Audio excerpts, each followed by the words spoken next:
All the latest news. Let's go Rangers.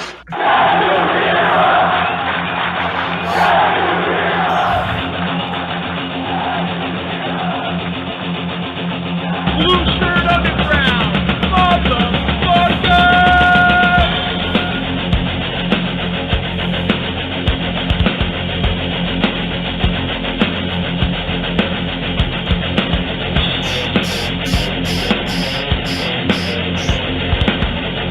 Can't be as a Ranger fan. Can't be as a Ranger fan.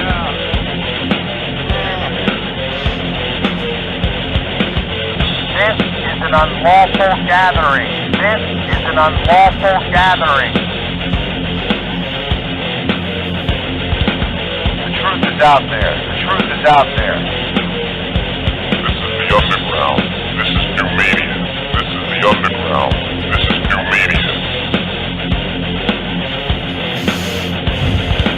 Ranger fans, report to the critical thinking hangar. Ranger fans, report to the critical thinking hangar. And now here is the starting lineup for the New York Rangers. And now here is the starting lineup for the New York Rangers. This is New York Rangers hockey. This is New York Rangers hockey. This is New York Rangers hockey. This is New York Rangers hockey. This is New York Rangers hockey. This is New York Rangers hockey. This is New York Rangers hockey. This is New York Rangers hockey. This is New York Rangers. Yes. Good evening, everybody, and welcome to the Blueshirt Underground Show. My name is Jim. Today is Tuesday, September 29th of the year 2020, the year from hell. We are now in our 7.5 month of the 2-week flattening of the curve. No debate about it. As always, I'm joined by the one and only Edward Aloysius Geik. Eddie, good evening. Lots to talk about tonight, my friend. Lots to talk about. Talk about a purge. I got the urge to purge. And so do the New York Rangers. How are you doing, Jim? Does Jim sound a little like he's over-modulating just a bit? I'm always under-modulating. Do I? Maybe. All right. Maybe I'm just too loud. This microphone is sensitive, and I think I'm just too loud. All right. Sorry, fellas. You're just too darn loud. Oh, no. I just want to make sure everything's copacetic. We got big-time guests coming on. See if we turn the gain down a little bit there. Is that any better? Yeah, much better. Is that better? All right. Much better. Fantabulous as usual now. Right. I'll try not to shout. You know, I forgot to ask you before we get into all this hockey news. You met up with Joe Cotroni on this last Florida trip. I did. We had spent a couple of days with the Cotroni family. And you said nothing about this public or private, so I'm assuming it didn't go well. No, that's not true. There were pictures. You know, I didn't post a lot of our pictures yet from that trip. No, we had a fantastic time, and Joe and we didn't talk about vacation when we came back last week. We were in Florida for 8 days. Joe and Susan came down Saturday. And stayed until Tuesday with us, and we went to Key West with them in the middle of a tropical storm on Monday on my birthday. That was a blast. We had a great time. Let me tell you, Mr. Cotroni can drink them down. Hey, he looks like he's a boozer. He can drink. You could drink too. I drank with you. I can go. Yeah, I mean it's a prerequisite if you're going to root for this team. That's right. Well, I think there's some drinks and celebration, folks. I think for some people, yeah. I mean, you know, I think it's. Try. I mean, listen, it's bittersweet, and I'm glad it's over. I'm sorry it had to come to this. I will always maintain that he should have asked for the trade. Whatever. It looks like it's going to be over. And listen, yes, it's bittersweet. I know we spent the better part of almost 3 years documenting the lack of the quality of level of play from Henrik Lundqvist that we've been used to seeing. We've taken a few jabs, little stabs. We may have kicked him when he's down, but you know what? He was a great Ranger. We said it last week. He's going to get his number. He's going to get a silver stick. Love you, Hank, but it's time to move on. And yes, folks, Jim told me right before the show that Mr. Henrik Lundqvist is going to be bought out tomorrow following a trade of Mark Staal to the Detroit Red Wings, if you can call that a trade. Somebody explain to me how that works. It was almost bad as the Yager deal. Jim, now I can't hear you. Did you adjust something? That was sorry. I was tightening the microphone and I hit the button to mute myself. We're good. We're all good. We're all good. The Rangers essentially pulled up in the back of the Goodwill in Detroit and with Mark Staal in a trash bag and threw him out, and they'll just write it off as a tax deduction.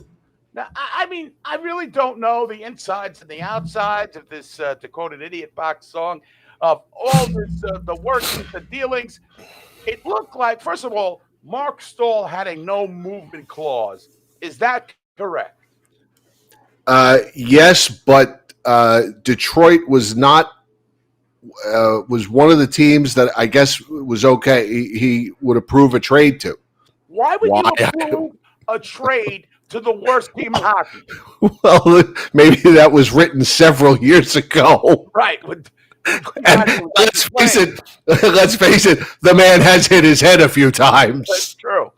The man with that Nicholas Lidstrom and Fedorov and Konstantinov. Right. He has hit his head a few times. So, well, yeah. So it I is don't what know. it is. I don't get. I just love I love the whole it was Mark Staal and a second round pick next year. I originally thought it was this year, but it's next year. Thank you, Joe Catroni, for clearing that up for me. For future considerations, I mean, that's like saying, Eddie, it's like Jim. Look, I'm a little short on cash. Can you loan me $100 to get me through? Eddie, here's $100. Pay me back whenever. I don't care. When you get around to it, I ain't in a hurry for the money. That's basically what the Rangers did. When you get around to it, you pay us you give me a token. Buy me a dinner somewhere down the line. Right. You take me to Mendy's for a soup. Take me to Mendy's. That's not a meal, Jerry.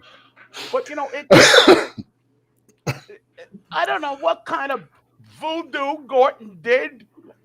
Listen, could the Rangers have played with Mark Staal on the team next year and then it just ends? Yeah, but it's still a waste of a roster spot because he's making the team. So now it opens up. Now, I don't know how much cash they could. They don't I don't think they clear all the cash, but at least. No, I think they do. It's $5.5 million, I think. Really? Yeah. Huh. So if I goal incentives, do they have to pay for that if he reaches 31 goals? Let me see. I think they're going to save $5.5 million on Staal and then $5.5 million this season on buying out Hank. And I think I read somewhere yesterday or the day before that this would leave them with around $23 million in salary cap. Oh my God! Right. Someone. Glenn Sather just fainted when I said that. He's responsible for this mess.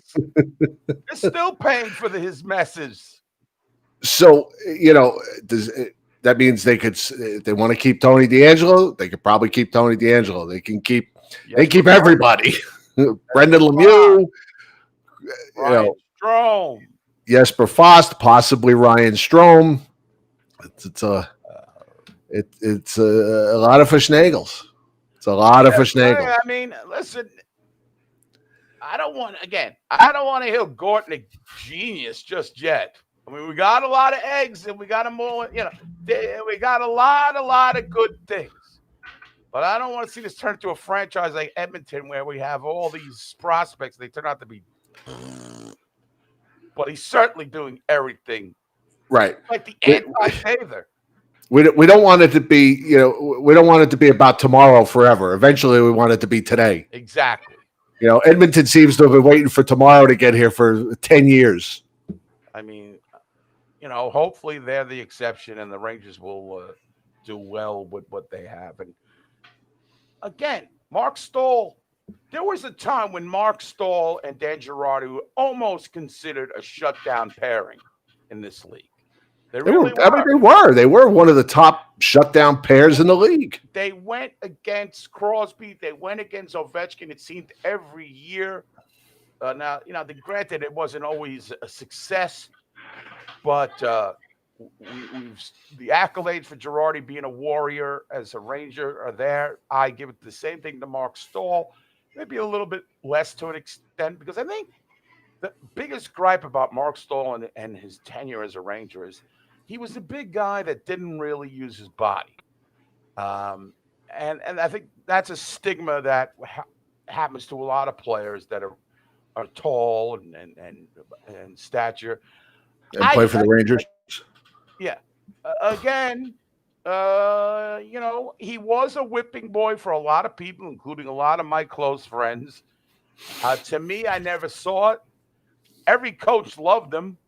I mean, every coach came in, he was surprised by how good he was. They played him. I mean, listen, he was a one-way player, and I said it in a Facebook post. A defensive defenseman is a dinosaur in this league. You need to be able to skate and move the puck up the ice. Right. He's from an era gone by, and he's long in the tooth, too, and he's got a lot of injuries he's sustained. His backstabbing brother, he was never the same after that hit from his brother. He was never the same player. And fuck all, he should have been pissed at his brother. I don't care, man. You don't do that. Maybe he was. I don't know. A better man than I am. Know that. Yes, you should. Didn't he have an eye injury also somewhere down the line? They all have. Yes. Yep. Gillian was here and we lost her. And the Tortsiers certainly, put a lot of wear on the defenseman. I mean, those two guys probably, Girardi and Staal, could have played another 2 years or so. So, Mark, I got nothing against you, but I'm not going to be rooting for you in Detroit. I'm not going to be harboring any ill feelings to you in Detroit, like apparently some Ranger fans have done with Kevin Shattenkirk and Ryan McDonough. Congratulations, whatever that means to the Tampa Bay Lightning. Like they're going to hear my congratulations. I'm waiting for Ed Geik to congratulate us on the Stanley Cup. Ryan McDonough is listening to the show right now on his way home from the bubble. Ryan, you were my favorite player on the Rangers. You're not my favorite player now because you're not on the Rangers. That's how it works with me. I only try to stay with the content, and I don't want to hear. I see this on Facebook. I don't want to regress into a total rant, but this is what I do. Why are you still following and go, oh, the Rangers, they got rid of these guys and they won a cup? Oh, listen, please. Kevin Shattenkirk was a disaster here. There is no way the Rangers were going to win the cup with Kevin Shattenkirk. He was blessed to be playing with Ryan McDonough, Victor Hedman, and it doesn't hurt. What? It doesn't hurt. It doesn't hurt. When you're playing with those guys. False equivalent to compare Kevin Shattenkirk and his success with the Rangers and Lightning. There are two teams that are in opposite directions. You don't have to feel ill will, and you also don't have to have a love fest with the guy because he won. Right. Ryan McDonough, I could care less if he won a Stanley Cup. I could care less. It's all about the Rangers. It doesn't put any. It doesn't give me. It doesn't fill my love tank. That good for him. I wish him nothing but the best. Good for him. Good for you. But I mean, again, I thought he was a really good Ranger, but he was part of a salary dump. Now everything. They got plenty of money. Oh, they're gonna spend. They're gonna spend, Jim. Joe. They're gonna be against the cap by next Tuesday. They'll be out of money by Tuesday. Oh boy, come on. What do you guys think? You think Gorton is like pulling rabbits out of his hat? I mean, he's clearing house pretty quickly. I mean, within with a couple days, he's gotten rid of like $30 million. Right. It's like discovering plutonium by accident. I mean, I know that some of you are big Henrik fans. Say, listen, God bless you. Go to his night if they ever have fans in the building. Again. Right. Buy your swag, all the Hall of Fame. He's going to be a Hall of Famer. Yeah, you go to the Hall of Fame. You can post your selfies with him. You can kiss a portrait. You can do whatever you want. Again, I'm not minimizing his time with the Rangers, but it's like it's over, Johnny. It's over. Thanks for the memories. You're not getting all misty, huh? Thanks for the memories. You're gonna get misty on Hank night when it goes up to the rafters. No, I will not, because when they bring Rod Gilbert and Jean Rattel and Marc Messier and they bring the whole gang back out to put all Hankster up in the rafters. No, I don't think I'm gonna give. He's not that kind of player for me. I respect him, but I think the ending of you don't get lost in those eyes, huh? No, but the ending of his tenure, it kind of bothers me a bit. It's like, when they got rid of Graves, that he got the shaft. The Rangers gave him the shaft. Right. And it wasn't of his own doing. I feel like Henrik could have just said, listen, it's over for me. And just, and who knows? He may go with another team. I hope he does. I hope he wins his cup. I just hope it ain't against us. That's all. Wish him nothing but the best. About that. Let's move on. Yeah, move on. Next year we can have the conversation. I don't care that Henrik won the cup. He's not a Ranger anymore. when he wins it as Tampa's backup or something. All right. Gillian is here. Are you ready to talk to Gillian? Yeah, I just want to get a clarification. Apparently, Joe Catroni is saying they're going to save 5.7 on Staal and $3 million on Lundqvist. Yeah, that sounds about right. Maybe that's about right. I don't know. Joe knows the money. Okay. Joe knows money. Talk to Gillian. I trust him. All right. Ladies and gentlemen, let's welcome back to the program Gillian Kemmerer. Gillian, Jim and Eddie with you on a Tuesday night. Thanks for joining us. How are you? I'm good. When Hank wins the Gagarin Cup at the KHL, neither of you are going to be whining next season, okay? Well, we won't see it. When he's on Red Army, don't say anything. Hank on Red Army. Wouldn't that be something? So what's going on with the KHL? Before we get to Kravtsov, are they still playing? I heard one team had to shut down for 2 weeks. What are they doing over there? They're not playing in a bubble, right? No, they're playing in the exact opposite of a bubble. So usually the KHL is 6 countries. Right now they're playing in 5. They're playing in 5.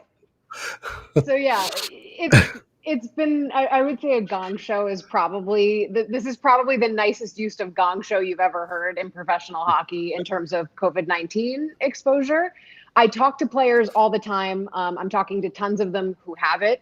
And right now, a lot of teams are measuring their COVID situation based on the number of players who don't have it, because that's maybe 4 or 5. There are guys that had it in training camp or getting it again in season. And then there's a huge issue with testing, because the league has one set of tests. The clubs have their own. There was one guy I was talking to. He's like, I tested positive on a Tuesday and negative on a Wednesday. So the situation. And played on Thursday. Not uniform. And played on Thursday. And played a doubleheader on Thursday. Friday. Exactly. Like on A and B days with COVID. Yeah.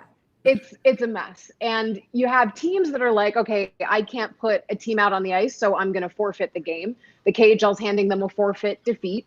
You have other teams that are being quarantined by their local government because, you have Helsinki, for example, that's subject to Finnish law. They were forced into quarantine when they were exposed by a Russian team that tested positive on their way out.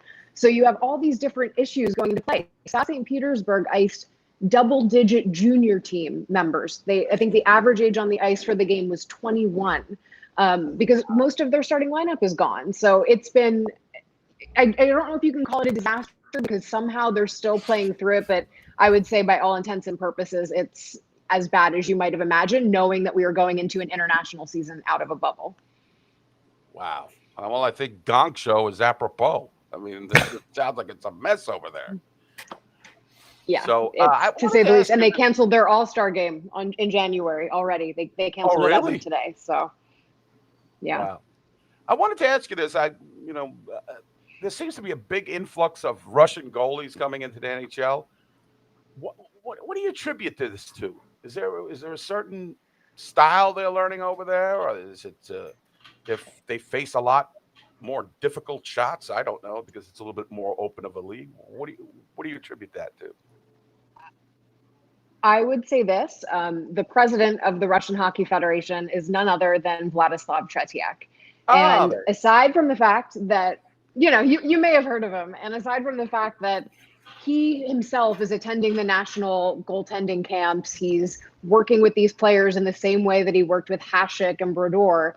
He was really instrumental in investing in goaltending in Russia across the board. They have good goalie coaches, and they have an import goalie restriction across their professional leagues. So if you look at a guy like Ilya Sorokin, for example, who, hopefully we'll be seeing Shesterkin face off again, since they're very good friends when he's on the Isles, which will be awesome.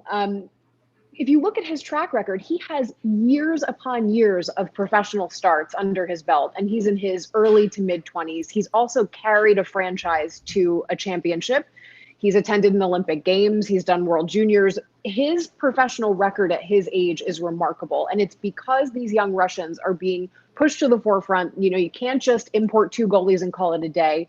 You face a financial consequence for doing that. So you have teams that are giving these young guys starts earlier and earlier. So when they come over to the NHL, yes, they have a development curve that they face because it is a slightly different style of play. They're adjusting to the smaller ice size. But at the same time, you're looking at guys that have had playoff hockey experience, have been up against really tough shooters, have been on Ovechkin's team at the 2018 Olympics. And it's really quite remarkable what Tretiak has managed to do, both in terms of restricting the import goalies and in terms of investing in the goalies they already have. I mean, next week's the draft. I know you're going to be talking about it later. And one of the highest profile Russian prospects is a goaltending phenom out of St. Petersburg named Yaroslav Askarov. He's had 3 games now in the KHL. He shut out Spartak, which is one of the toughest teams in the league.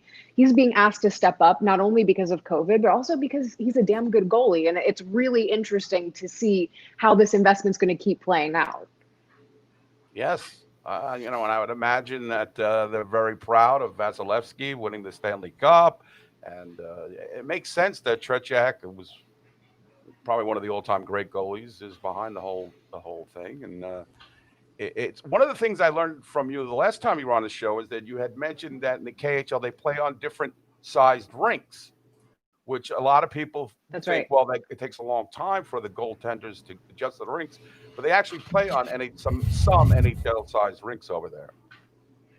So yeah, a handful of teams play on NHL sized, and then a ton play on like a hybrid size, which is just a couple of meters wider. Now, granted, like you have to think about it when you adjust day in and day out, but it's nothing compared to the Olympic sized ice. And right now, I think only one team is on that.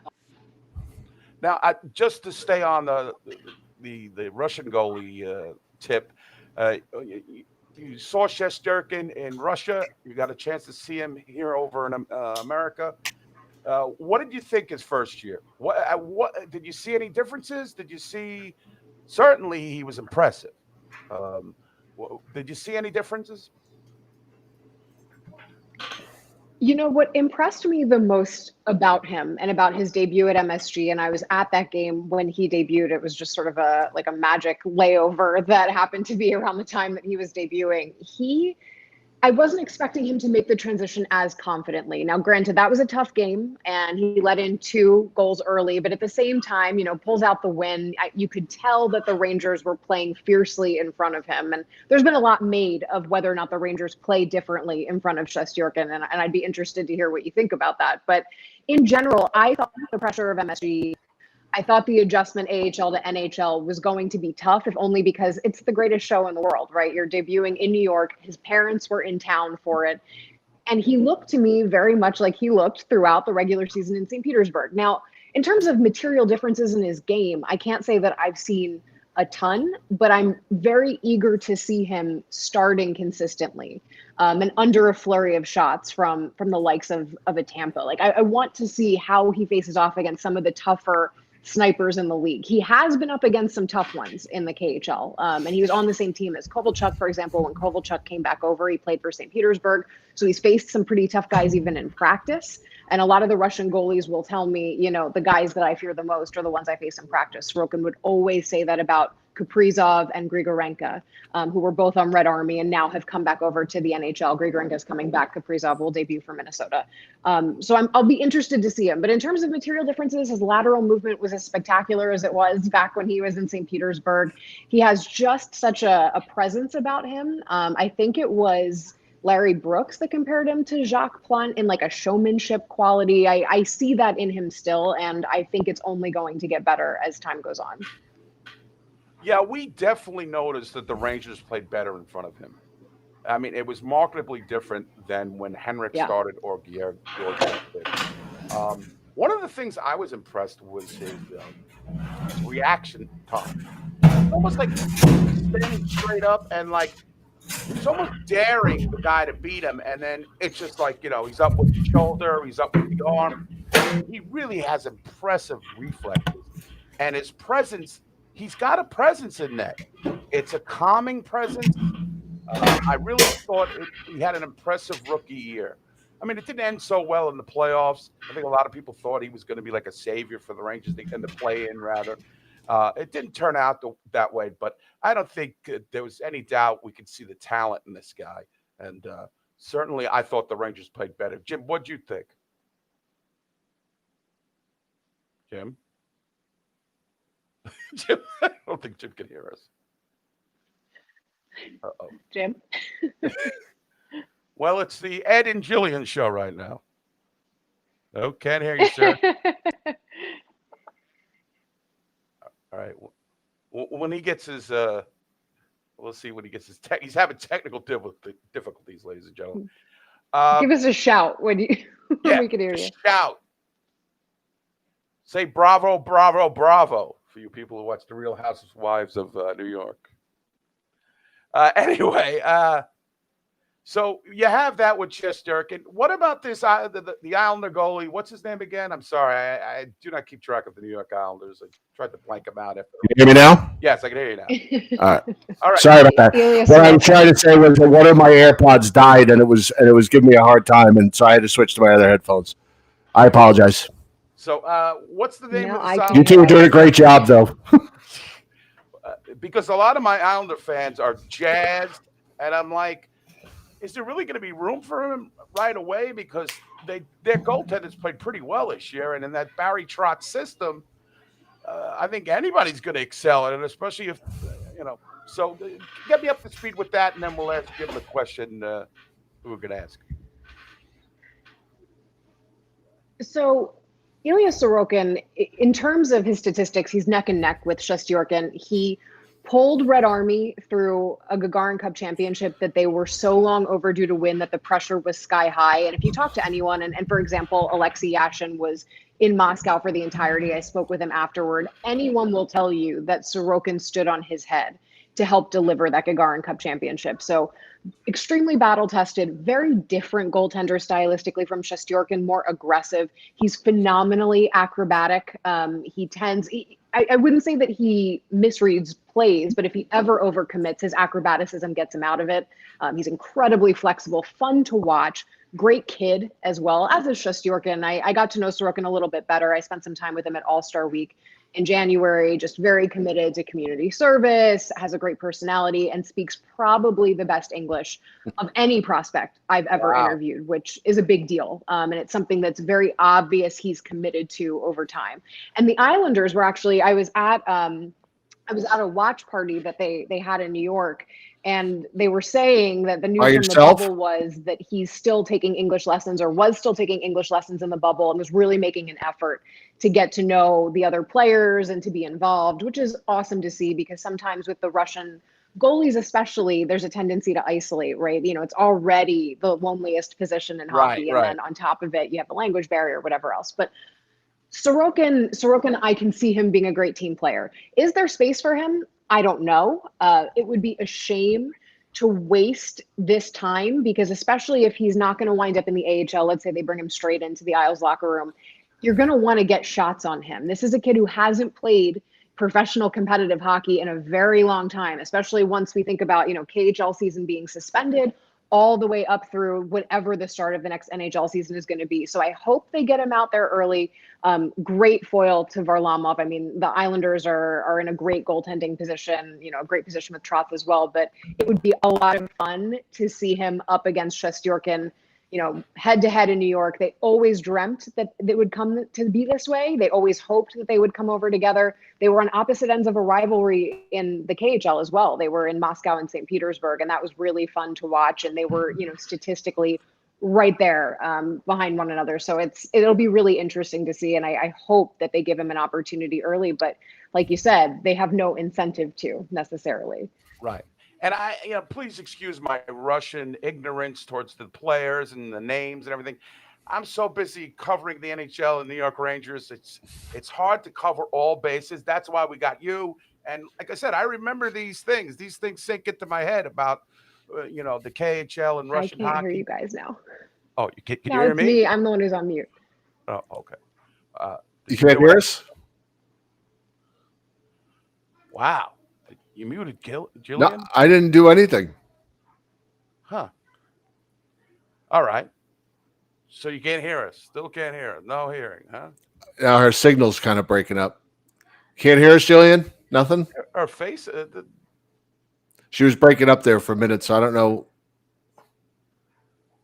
She's not. You can't hear us? I don't know if she can see us either. I don't think she can see us. Hello? No. Hello? Why don't you message her and tell her to... Gillian, can you hear us? No, she can't. She can't hear us. Hold up a sign that says, please call back in. I'll message her on Facebook. Oh, there she goes. All right. She'll be back. Yes. Do I sound okay now? I'm sorry about that. All of a sudden, okay. I mean, listen. Everything was fine, and all of a sudden, she was in the lines. She was talking, and one of my ears things cut out. And all right, let's try. Here comes Gillian again. 3, 2. Can you hear us? I can hear you guys now. Yes. I don't know what happened to me, Jim. I caught it. Yeah, right. Like Eddie said it's COVID in the lines. So anyway, sorry about that, but what happened? Well, hopefully we'll get that figured out. Live streaming. What can we do? Get this Kravtsov. I wanted the Kravtsov him. Yeah, let's get to Vitaly Kravtsov.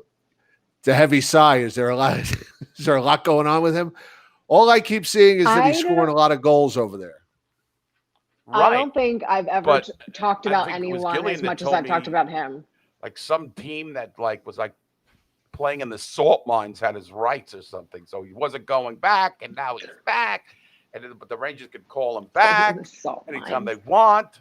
They call up the Kremlin, and the next thing you know, Kravtsov's in the lineup.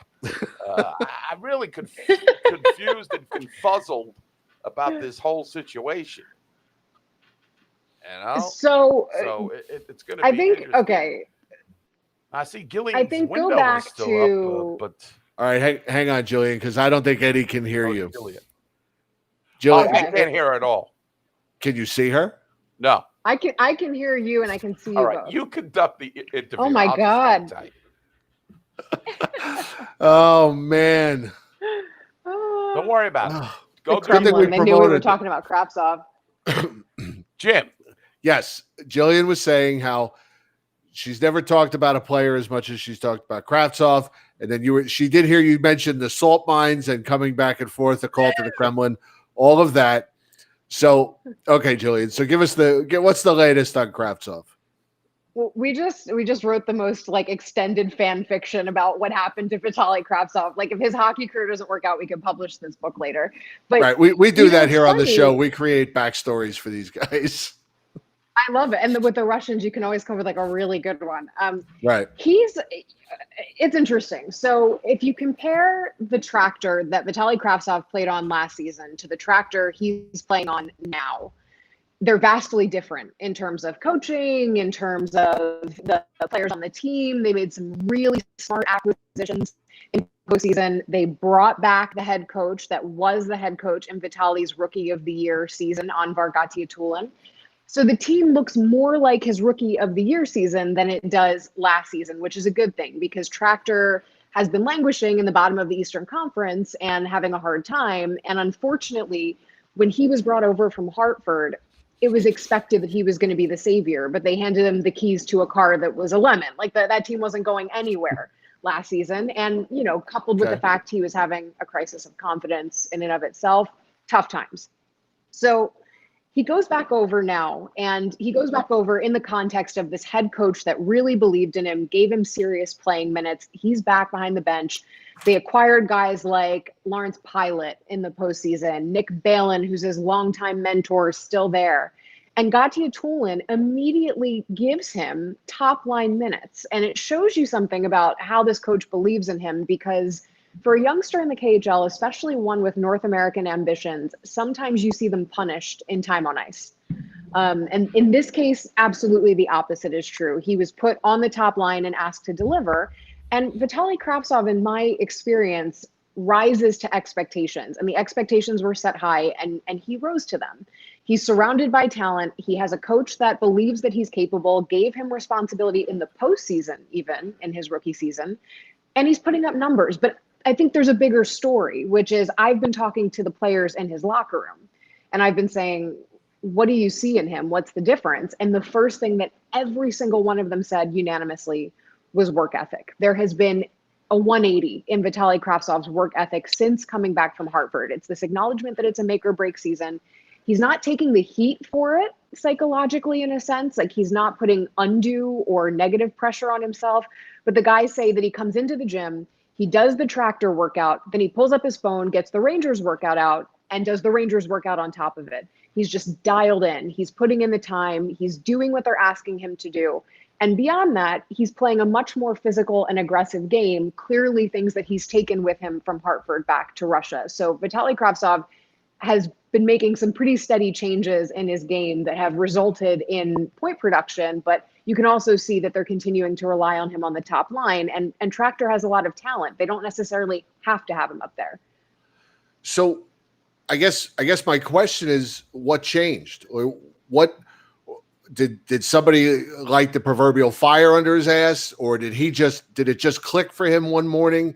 I mean, because this kind of paints a little bit different picture of what we kind of saw, or got the impression he was giving off the first time around. But now it sounds like he gets it. Well, so what happened? I mean, what changed, I guess, is my question. I think a few things changed. I think this was a kid who needed stability in playing minutes. The going back and forth last season was unproductive, right? He had a pretty good Traverse City tournament, doesn't make the team, winds up in Hartford. From what I gathered, according to some of the reports, some of the interviews that were done when he came back over to the KHL, it seemed that there was some miscommunication. He was confused about expectations. It was never really clarified for me on the Rangers side what they thought or what they saw. Goes back over. Tractor is already in a disaster. He cannot change what's going on at Tractor. It was too little too late. One prospect who's going through a tough time asked to redeem a team that was never going to be making the playoffs. He gets sent to the VHL. They make all these comments about him being broken, which I thought were, just not extremely productive at that point in time. Right. Then we get to fast forward to the pandemic training camp, and he skips his sister's wedding to come to training camp and to show his commitment to the Rangers. Now, I think the move to the KHL, in light of the fact that they brought back the head coach, that they made some interesting acquisitions in postseason, it was a smart move for him. I think that he's playing top line minutes for one of the most competitive leagues in the world, and that's something that's guaranteed, whereas we're still waiting on clarity with the AHL and the NHL. Tons of other talent have been loaned back. Eli Tolvanen, Mika Lehtinen, for example, are all playing in the KHL right now as we wait to see how things shake out. But it just seems that stability and that mentorship and those familiar faces were things that he needed. And now as he produces on a more consistent basis and starts to integrate that more physical game that he necessarily needed to acquire, and it seems that he has. For example, the guys are saying to me, he used to play cute hockey. Now he's first in on the forecheck. That's a big difference. And that's a difference that would have come in from his time in Hartford, in the Rangers locker room. So I think he's made material adjustments to his game, but I also think mentally it clicked in, and he's in a good position right now for a kid his age that needed a little bit of a boost from familiar surroundings. And so far, the guys on the team are saying to me, we hope he gets his shot on the Rangers sooner than later. We hope to see him go back. I think he's probably in a good place to stay for a little while. If it were up to me, I'd probably keep him where he's comfortable for a little bit longer, but remains to be seen what they do with him. So it kind of sounds like what we talked about the last time you were here, is that the Rangers didn't really handle this as well as they should have. In maybe preparing this kid really for life in North America, the North American game, and being on his own, being far from home. Maybe they didn't do the best job possible with this kid, and now he's kind of settled down, and now he kind of, I think I can now got his headspace back. Jim, I think I can see everybody now. I could see and hear you, my friend. So far, it seems that way. Well, I wanted to say I'm glad that the thing he gleaned from the whole thing. I can't hear. Oh no! Gillian All right, can't hear you. Translate for me, Jim. I will translate for you. That the work. Can you like translate? Yeah, I'm gonna relay here. That's gonna take. He's gonna have to need in order to be with the Rangers, especially under David Quinn. That you're gonna have to play defense in this league in order to get minutes. It seems like he got that.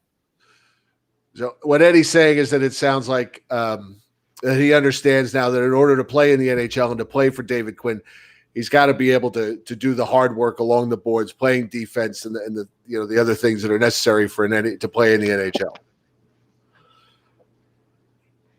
Yes, absolutely. He's playing more aggressively, more physically. He's not afraid to be digging pucks out of the corners. He's doing all the right things, essentially, yes.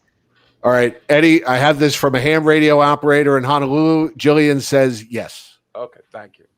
That's relayed through the telegraph. Hold on, it's coming in Morse code.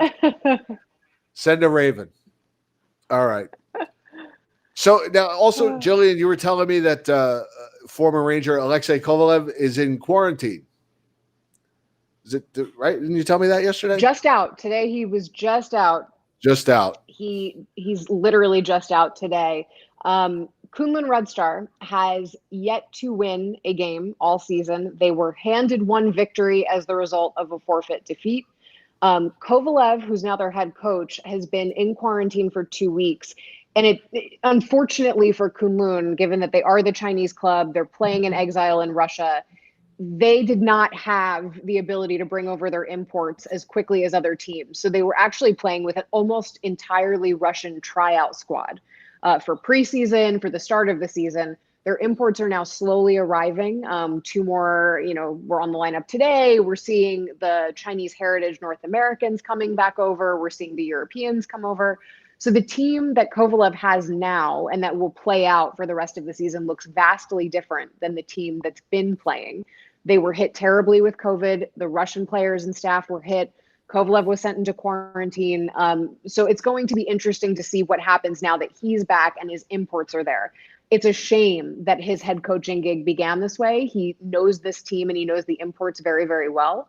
And so it'll be interesting now that they're all back together, what they're able to produce, because from, the outside looking in, it's actually a very talented squad. Their Russian squad, I had some questions looking at it at the beginning. It was a lot of guys that were maybe playing in the VHL last season or picked up from Admiral, the team that dropped due to financial concerns. So Alexei Kovalev is back. His team is starting to look like the team we would have expected him to have.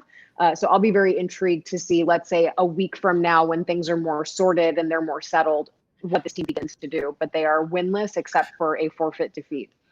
And there goes Eddie again. Hold on. He's back. Let's try bring Eddie back in. Did Kovalev, I don't know the story, did Kovalev have aspirations to be a coach, or was he kind of a surprise pick to be a coach over there? Again. Oh my God, Eddie, I can hear you. Gillian can't hear me now. It's like the Three Stooges of what is going on tonight? Jim, I gotta tell you, Gillian, and now we lost Gillian. It's like our blog talk days. I know it's really, I don't know what's going on tonight, but Maybe we should just all Zoom call each other. And now, right? And now Gillian was back, but now she has no video, so I don't know what. I see Gillian now. You see Gillian? Yes. Which is funny because I don't. Oh my God! What a mishigosh. What a Can you hear me? Mishigosh, that's a good word. Yeah, I can hear you.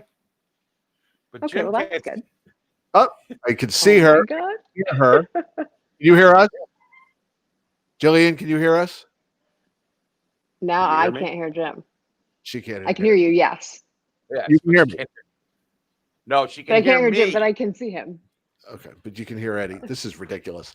So if you got anything to translate, Jim, you can tell me. I don't. Well, I was asking Gillian Just thought we'd switch it up. if Kovalev had aspirations to be a coach over there, or was he kind of a surprise choice to be a coach? Jim once asked, did Alexei Kovalev, former New York Ranger, former Pittsburgh Penguin, former Montreal Canadian, have any aspirations of being a coach in the NHL? And I mean, has there ever been a Russian coach in the NHL? No, he and I had this. We had this conversation a while back, and I had this conversation with him before he became head coach and before it was even a remote possibility. He was still an assistant coach and was early on in that. And we both realized, and we both had kind of come to the conclusion that we couldn't name a Russian or even really more broadly, it's hard to name a European coach in the NHL. And he and I were both saying that it's very obvious that the KHL is morphing its game more towards something that looks North American. I think back if we looked at the Soviet teams of the 80s and even the 90s, the influence of that school of thought. If we look at the Russian teams of the 90s, 2000s, they were playing on Olympic-sized ice. They were playing more defensively, a lot of laying back and trapping. That fast-paced, aggressive North American game that inherently comes with a smaller ice size on top of it. All of that is now coming more and more into the KHL. The ice sizes are getting smaller. We have North American coaches like Bob Hartley and Bill Peters this season are coaching. We have an influx of North American players.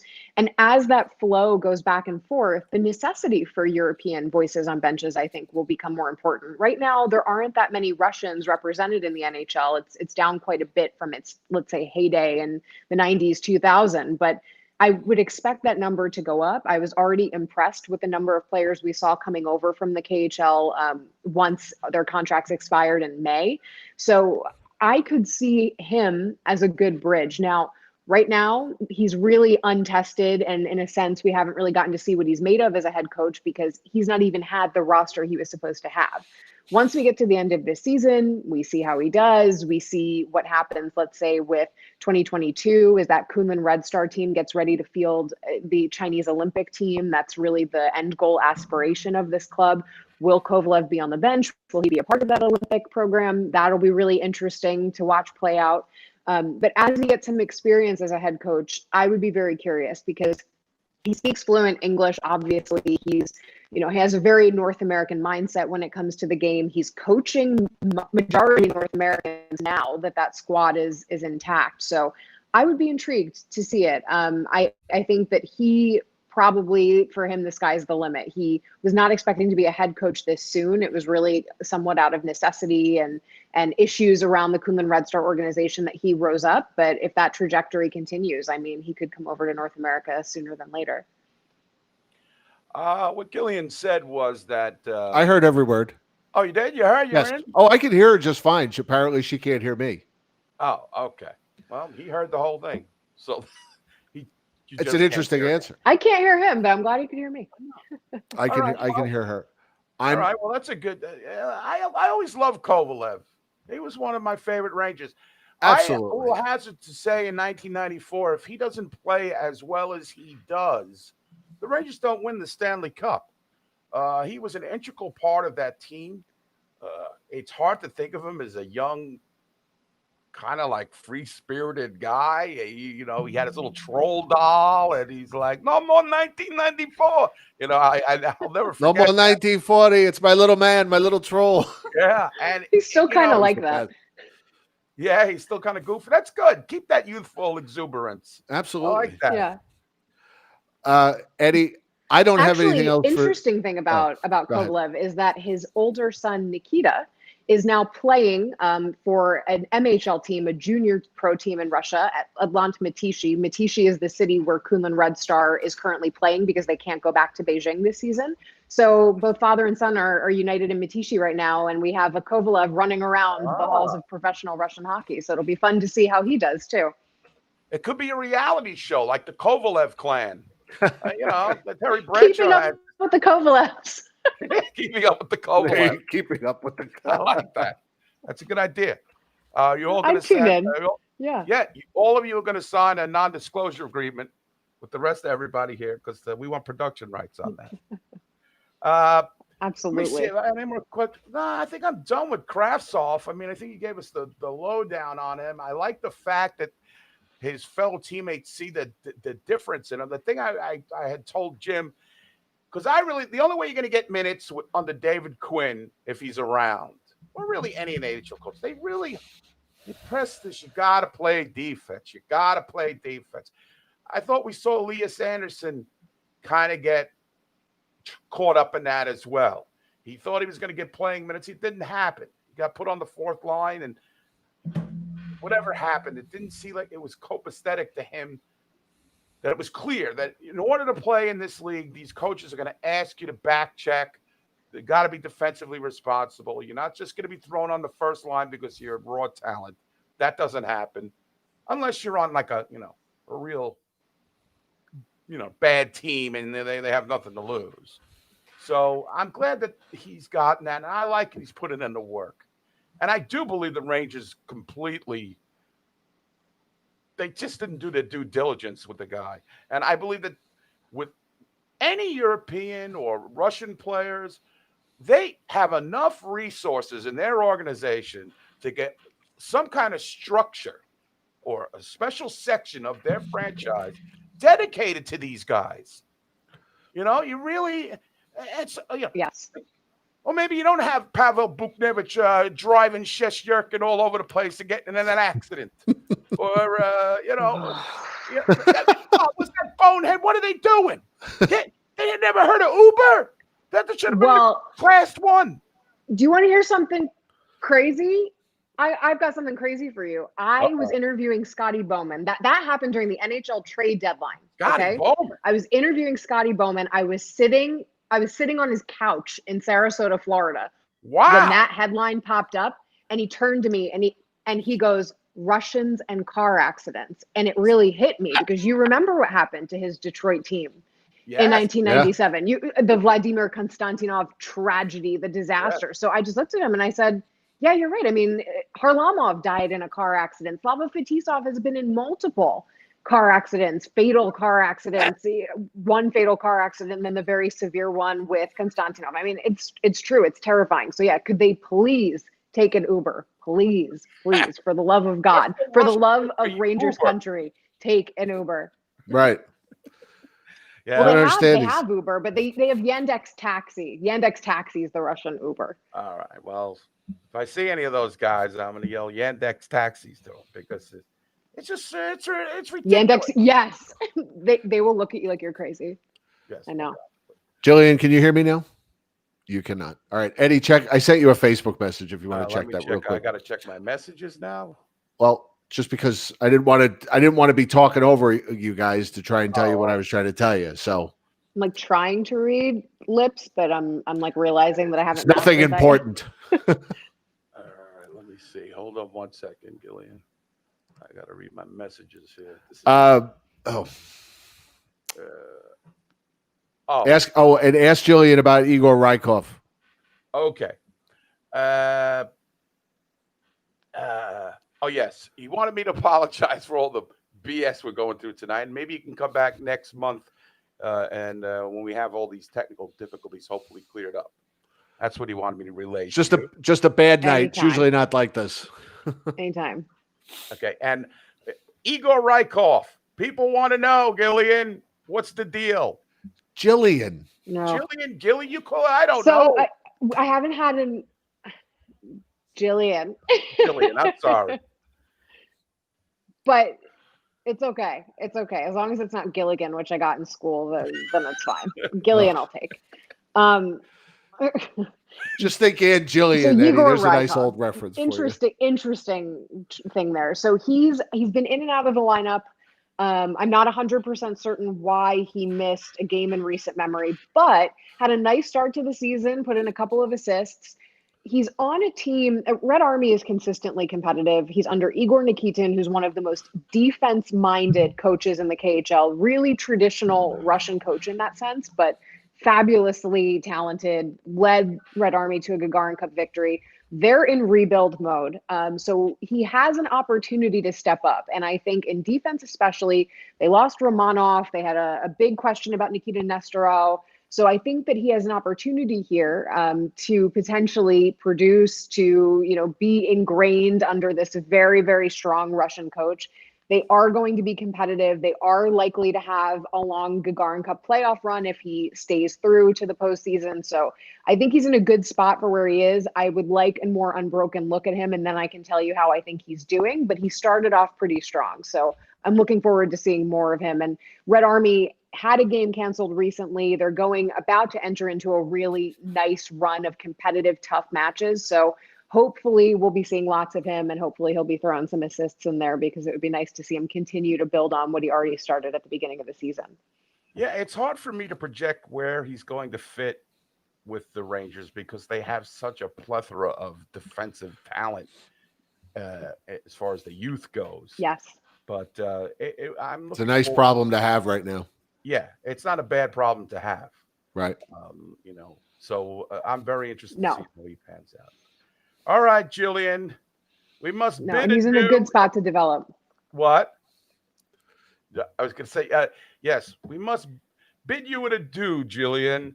I am sorry. I apologize for this horrible technical difficulties. One of the worst technical difficulties we've had in 11 years of this show. Since we moved to this platform, this is the worst. Yes. If you find that your next guest is fine, we know that the wire has been tapped because we're talking about all of the Russian Rangers. And there you go. We'll have to consider that. But yes, Jim, I want to send you a hand signal, Jim. We're good. Yeah. She's saying tell her I already sent her a message on Facebook to say thank you as well. Yes. Thank you so much for coming on and spending time. And once again, I always learn something when you come on the show, and that's I'm like a sponge. I like to keep learning, as far as, and I have to tell you, the Russian game is something I really don't know much about. And I'm glad you came on the show, and for us and the fans at home, we enjoyed it as well. It's my pleasure. Thanks so much for having me. Hope to see you guys again soon. Take care. Good night. Bye. Take care. Bye. All right. You can hear me? Yeah. All right. I've already texted Steve. Steve is ready to go. He's been waiting patiently. Okay. We're actually right on time. Gillian too? No, it's Steve. It's Gillian, like Aunt Gillian. I don't know. Gillian. I don't know. Don't call her Gilligan. But I texted Steve and I said, we're having all kinds of fucked up issues tonight. If the problems continue with Steve, then we'll just let's call it. We'll call. Oh, now you froze up. Back another night. So we'll bring Steve on in just a minute, and we'll see what happens. Yeah. I'm gonna refill my soda real quick while we're talking. My fucking headset went bad in the middle. I don't know if my AirPods are dead again, and oh my God, what a nightmare tonight. Yeah, we apologize, folks. Oh, we apologize. It's a good thing they love us, and it's free. Yeah, it just breaks up the flow. It's like a lot of penalties in a game. Yeah. Oh, I mean, it's game. It sucks. They can't. She can't hear me. Then she can't hear you. Then she can't see you. Then she can't see me. Then we can't see her. Then oh my God, it's embarrassing. Matt Riddle wants to know how Ryan Bork's doing. Right. How's Thomas Kluchek? Who's the other one? Thomas Pock. Thomas Pock. By the way, don't forget to vote in the poll for the 64 infamous moments in Ranger history. God, I didn't see that. Sean McCaff likes to ask that every time I post a new show. How do we vote in the poll? So, Wow. I think we got the information, even though it was pretty bad broadcasting, but we still got the information out. it was. She's very interesting. I mean, she is. And she knows what she's talking about. right. So, all right, let's try it. Let's bring Steve in. Ladies and gentlemen, welcome back to the program. The great Steve Kournianos, the draft analyst. Steve, good evening. Jim and Eddie, how are you? Can't hear. And he's gone. I gotta tell you, man, it's a clusterfuck.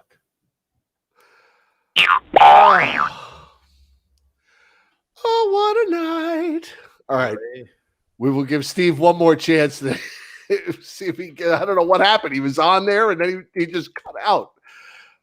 I'm going to have a bitch fest with these Slovakian technical support of Be Live tomorrow, boy. They're going to hear from. They're going to hear about this. Hank. I think Hank is. You think it's Hank? I think Hank is called some favors in and killing this broadcast. Why would Hank want to do that to us?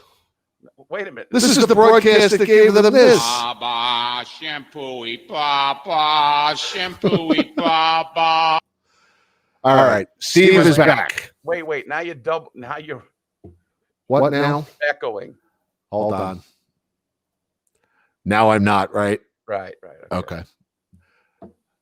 All right. Hang on. Let's try Steve. Here we go. Ladies and gentlemen, welcome back again for the second time tonight. Steve Kournianos, the draft analyst. Steve, Jim, and Eddie with you. How are you? And he's gone. I know. It seems like when you switch over to the third screen, that's when it messes up. And now I can hear him, but I can't see him. Yeah, now it's like Steve is in my head. It's like poltergeist. Well, before it was like the Seinfeld episode with the low talker where, Kramer had to translate and Jerry ended up wearing a puppy shirt. All right, Steve, Eddie, what do you think? We'll just reschedule? Even that, we can just make believe it's radio. You want me to, like, every time I refresh my browser, I get you guys. So you want me to try again? I didn't hear what he said. He said every time he refreshes. And I lost the. Let's try one more time. All right, try it one more time. Oh, this is holy shit. Man. I mean, we've gone 3 wide, we've gone 4 wide with no problems. Figures with Coast and Matt Morello, it works all together. We get some guests. Right here, those two we can see and hear just fine. Yes. All right, let's try again. Cross your fingers. Here he comes. Here we go. And there he is. See him. No intro, just hi, Steve. How are you? What's up? How you guys doing? Can you hear me, Steve? Can you hear? Oh, there we go. Here he goes again. He's back in the wall, coming to the light, Carol Ann. All right, Steve, I will text you and we'll set up this for another night next week, hopefully. Christ's sakes.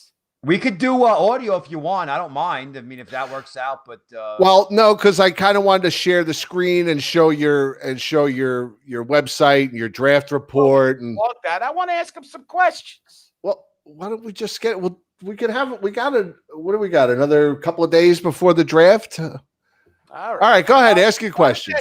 Quick questions. Not as a draft guy, but as a diehard Ranger fan. What do you think about Mark Staal? What do you think about Hank getting bought out supposedly tomorrow? I mean, listen, they were both, warriors. They did exactly what you wanted out of them. One guy was a first-round pick. They traded up to get him. 2005 wasn't that great of a draft collectively. So the fact that you got a top defenseman out of it, and there was a period, remember, in 07, in 08, 09, 10, and then 11, really, until the end of that season, where Staal was one of the best. I guess I don't know what the analytics said, but I know the collective opinion amongst Ranger fans was that he was an elite shutdown defenseman. And that's what we used to call him. Yeah. And unfortunately, he got hit by his brother. His brother felt terrible about it. But he should have gotten him back. Yeah, but ever since then, Staal was never really the same. Even though he was, paired with Girardi, or whether it be Delzato, whomever, during the 11, 12, 12, 13, 14. Then, of course, he had the eye injury. So I think the problem is that we saw him play at his peak, but we never really saw him play what could have been an even bigger peak or a higher peak because of those injuries. So he got a contract in typical Glenn Sather fashion. He got a long-term deal with the no trade, no move. Glenn Sather's an old school guy. He definitely viewed I mean, it was Sather that signed him, right? If my memory serves, it wasn't Gordon that gave No, him. you're correct. Yeah, so Sather, being the Western Canadian guy himself, he likes his big defensemen. He likes his physical guys, his tough guys. And so he rewarded Staal because I guess he felt that as long as they had Lundqvist there, they were going to always go back to the second round or the conference finals or win 45 games, get 100 points. But even during that run, when they were winning the President's Trophy, going to the Stanley Cup final, we saw that Staal really is kind of like almost like one-dimensional. Like he's really good in tight in his own end, but how many times did we see him screen Hank? How many times did he get the pucks to puck in? Yeah. He was constantly doing that. Yeah, so unfortunately, with these players, not just Staal, we could go down the list of players, whether they sign him as UFA or they even draft him and they're homegrown. If you slow down, New York fans are going to stand for it, and it gets compounded when they get this big contract that you can't even move. So overall, though, listen, guy was great. For about half his career as a Ranger, he showed up to work. He played hurt. I mean, I also think, the era of the defensive defenseman, that's way gone now. You got to be able to skate. I think you would agree with me. You need to be able to move the puck up the ice. Yeah. I mean, well, the thing about Staal, though, is he used to be really mobile. He actually had really good wheels. And it seems like ever since that injury, he kind of slowed down. But I don't mind if you have a defensive defenseman, if you have him on the bottom pairing, or you have him paired with, let's say, an elite, high IQ type of defenseman who might be able to cover for his mistakes. But you're playing Mark Staal 22, 21 minutes a night, that ain't going to work. We saw that a long time ago, that it was time for him to get his minutes reduced, but the defense was so bad, they had no choice. They had to play him. So I support the move. As far as Lundqvist goes, listen, I talked about it in my podcast probably like 15 times, that the guy's a legend. He's the greatest goalie in the history of the franchise. And I'm a Mike Richter guy, but Richter never was able to put together that type of a run, even with the cup and everything. I feel that he's going to be a first ballot Hall of Famer. The only thing is that, like we saw with Derek Jeter and like we saw with Eli Manning and Patrick Ewing, and you go on down the list, that these guys get old, they lose a step, and with goaltending, quickness is a huge deal. What I feel bad about with Lundqvist is like he's actually worked really hard to stay in shape and maintain his quickness. But anyone who's reached 35 or 34 years old knows you go out for a run or you go to work out, like you're just not what you used to be. It's a natural, I guess, regression. And so no matter how hard he worked or how hard he tried, he just couldn't catch up with the puck. And they could show me whatever analytics they want. He was letting in some pretty nasty goals, not nasty in a good way. Do you put any onus on Hank kind of not realizing the reality of his play? He had a chance to be, with the rebuild or not with the rebuild. He could have gone a different route. Or do you think that's just an inherent with an athlete, and he thinks in his head he can get back to that? Because the salary really did hurt. I mean, the Rangers are in a rebuild, so it doesn't hurt as much. But that salary was an albatross for the Rangers of the last 3 or 4 years. Yeah, but he deserved it. I didn't have an issue with the contract because he definitely deserved it. And that's the problem with a lot of these deals is that, look at what Chicago did with all those cup-winning guys. Look at what LA did with those cup-winning guys. You got to reward them for what they did. It's just how it works. Like when you get promoted at your job, it's probably because you busted your you-know-what and you worked long hours and you outperformed everybody else, and that's exactly what Lundqvist did. Unfortunately, though, the game got faster. The shooters got more accurate, I guess. We've seen the NHL transition from, less checking, more finesse and skill. I think it's going to go back the other way around in a couple of years. But He's a type A guy, obviously type A personality, very driven. We've seen him yell at his own teammates. We've seen him not communicate with his, he seems like he's kind of like moody sometimes. Oh, so definitely. Yeah. So all these Derek things. Stepan, and Derek Stepan yelled back, and guess what? Yeah. Derek Stepan got traded the next year. Yeah. I mean, I don't know. I think that it is what it is. He was one of the greatest goalies of his generation. He tried his best to get them to the cup. He single-handedly, if you want to call, I think really was single-handedly, maybe with help from Yager, he single-handedly ended that miserable 7-year drought that we all experienced, really 8 years if you count the lockout, where we were embarrassed almost to be Ranger fans, couldn't beat the Devils for frickin' 7 years, which was a joke. The Garden was a mess where everyone was booing everybody, and here comes the 7th-round pick out of Frölunda, drafted in 2000. We were all thinking it was going to be, Montoya or Blackburn, and Lundqvist comes in, and right off the bat, boom, he was an instant fan favorite and deservedly so. So I love the guy. I stopped loving him a little bit towards the end because he just, he lost it, and everybody loses it. Everybody Actors lose does. it. I mean, it happens. Actors, singers, dancers, politicians, you name it. Everybody loses it. It's just part of life. And so I don't know why he never asked for a trade to go to a cup contender. I think maybe the salary had a little bit to do with it, but maybe he just really did love New York. Maybe his wife said, "We ain't freaking leaving. I love Manhattan." Yeah. I mean, I don't know. Could be a lot of reasons. So, but both outstanding Rangers. Couldn't ask for anything more out of them. One's a future Hall of Fame, and the other guy was just, I wouldn't call him a Ranger Hall of Famer, but he did everything that was asked of him, and for that, he deserves credit. Yeah, I totally agree. Well, Steve, I hope we can catch up with you and talk to you under better circumstances. I apologize for the it might be on my end. Maybe it's my setup. So I don't think so. I just think there's too many issues tonight. Steve, Eddie and Steve, I'll ask this question to both of you. Are you both available Monday night? We could try this again. Monday night, yep. Let's do it. It's the night before the draft. Yeah, let's do it. Yeah, Lock Monday. it in. I'm definitely available. I'm down. All right. We'll get this. We'll hopefully get this figured out. We'll come back Monday nights with Steve and talk draft. We'll go over Steve's list, and I want to talk about some of these players. I want to hear about Leo Loof. Yeah, I want to hear about Leo Loof. Yeah, Leo Loof is good. Linus Loof is good too. The twin brothers. Oh, the next Sedins. The next Lundqvist twins. Hey, they're mean. They're physical. I'm telling you, both of them. They're very. I guess they're not your traditional European player. I don't want to be stereotyping, but these guys are freaking mean and nasty. They hit everything in sight. So yeah, we'll talk about them. Anyone you want. I got 376 scouting reports in the damn draft report for a reason. All right, Steve. Well, then we'll talk to you Monday night. Let's maybe 7:30. Too easy. Let's do it. All right, sounds good. Talk to you then, Steve. Thank you. All right, guys. Thanks. Bye. You're echoing again. Echo. Am I echoing now? No. Okay. I don't know what's going on tonight. There is some kind of, I don't know what it is. There's some sabotaging going on here. Spock sabotaged the systems. Sabotage. What a mess. What? I gotta tell you, just a lot of.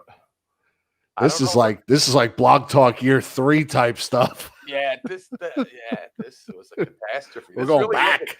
Cutter sports catastrophe. It's a sports catastrophe.